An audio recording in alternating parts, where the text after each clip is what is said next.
Hi, I'm just going to have a bit of a quick talk about my food plan and how that's going. And secondly, I'm going to have just a bit of a talk about some ways that I've found that I can help other YouTubers.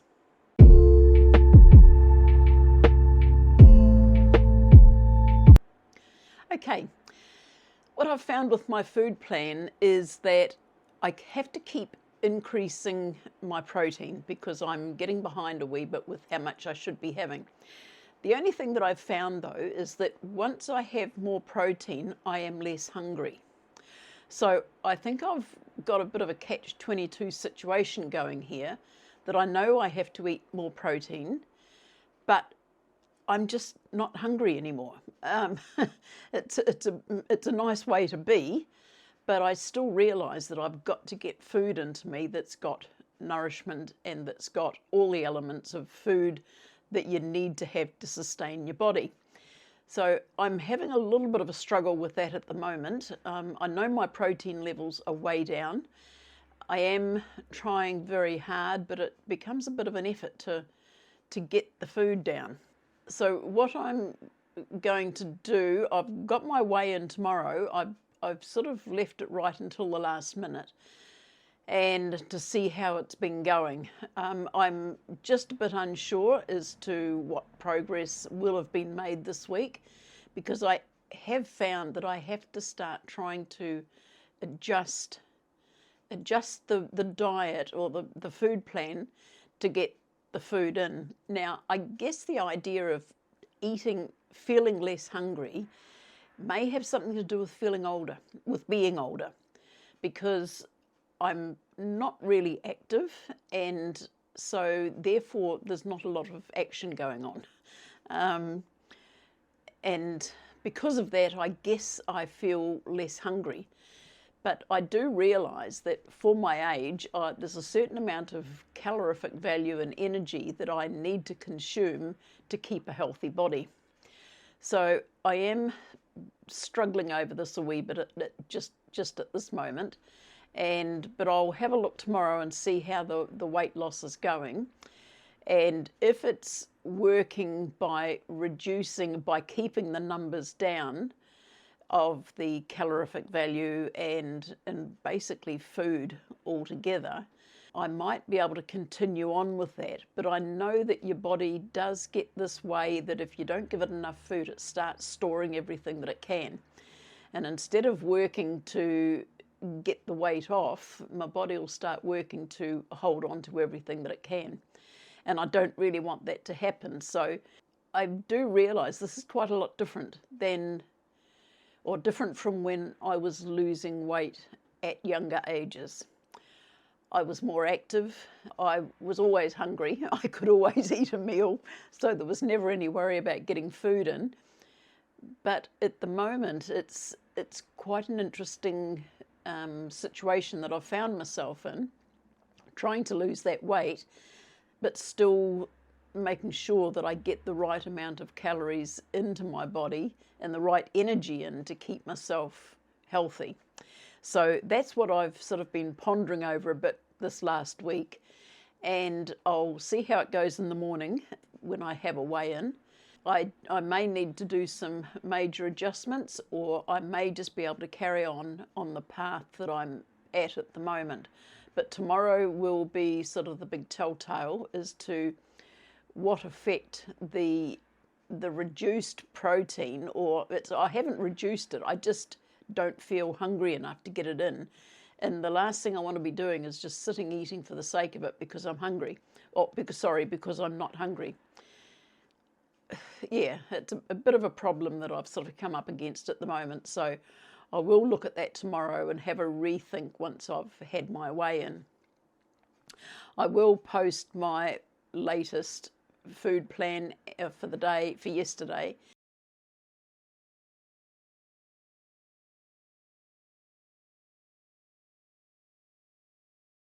And my stats for today, and I'll post those on here.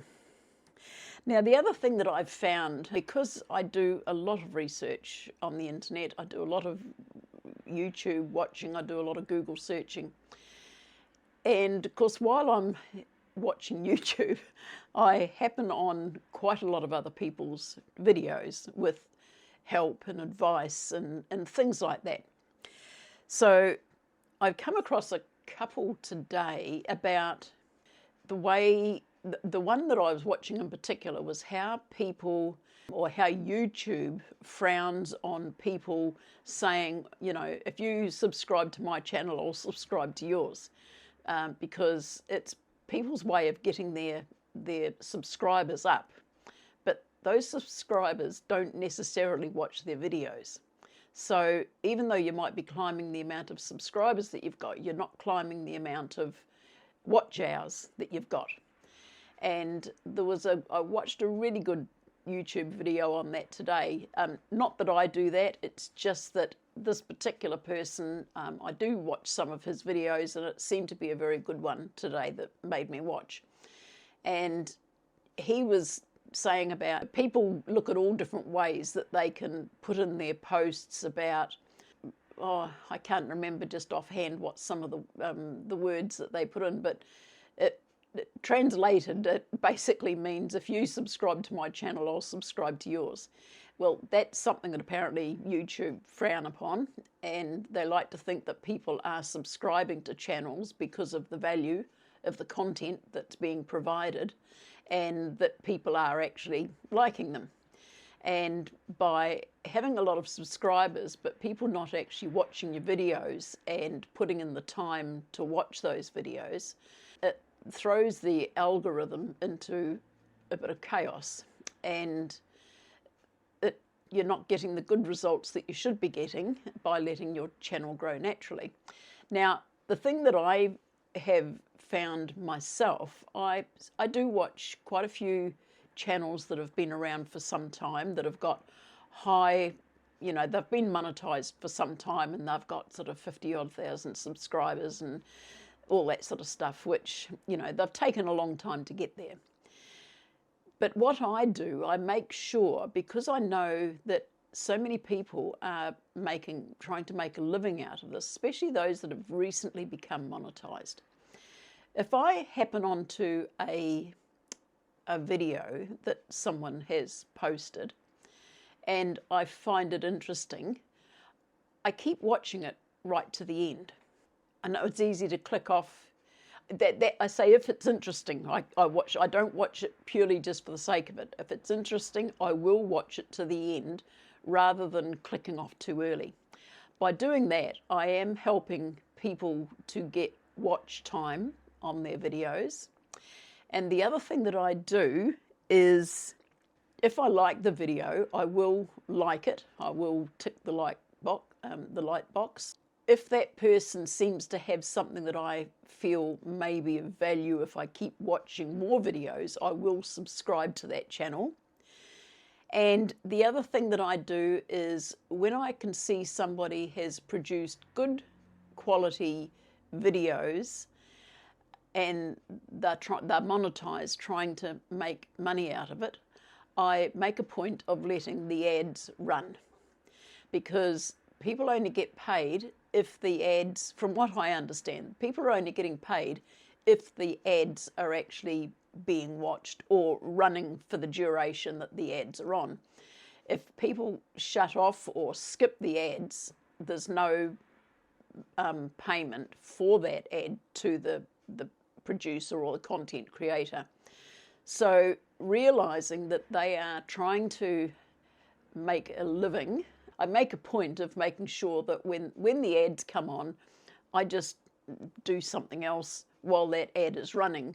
I don't skip, just so that I can keep going onto that particular video. Now, often you'll find there'll be ads at the start, there'll be ads partway through, and there'll be ads at the end. Now, if I believe someone is making good content and it's entertaining and it's informative and I enjoy it and I get value out of it, then I think the least that I can do is to watch the ads to make sure that at least they're getting that few cents out of my viewing of their channel. Now, I don't know if this is a common thing or whether I've often, used to just skip through until I realised that, there's people, especially people that have just started their channels, that have become monetized, that, they're trying to make a few extra dollars, or they're trying to make a living, or, something like that. And if it is good content, they deserve to be rewarded. And the only way they get rewarded is because you watch the ads on their channel. Now that goes, I think, through AdSense. I don't know if YouTube pays anything for watch time or anything like that. I haven't actually gone into it because I've just started my channel, and monetization is something that is probably going to be way in the distance as far as my channel is concerned. But I do understand that other people do rely on the income that they get from their channel to, pay the rent, pay the mortgage, whatever they need money for. So I feel that's the least I can do to basically thank them for providing good quality entertainment. If something is not really good, I'm sort of a bit reluctant to, well, I wouldn't say I'm reluctant to. Normally if I watch it, I click onto a video and it's not something that I wanted, or I think may be of any interest to me, I will click off. I do realise that a lot of thumbnails can be deceiving. A lot of them are sort of a bit like clickbait, and once you get onto the video, it's nothing like they've said it was at all. Anything like that where there's a wee bit of, trying to trick you into watching it, wherever anything like that's concerned, I will click off it and then go on to something else. But if it's a genuine attempt at getting attention and then producing what they've said they're going to produce at the start of the video, if they do that within the content of the video, then I'm very happy then to like their video and to give them some money for advertising if necessary. So based on that bit of information, I have probably come to the end of my video, and I will be back again hopefully tomorrow with some good news with my weigh-in, or not. You never know until you get on those scales, and I think, oh, how's it going? I feel good, but I guess, the proof of the is in the pudding itself. So I shall find out tomorrow once I get on those scales, and I shall report in and see how we go. In the meantime, you take care, everybody. Stay safe, and we'll see you tomorrow. Okay, bye.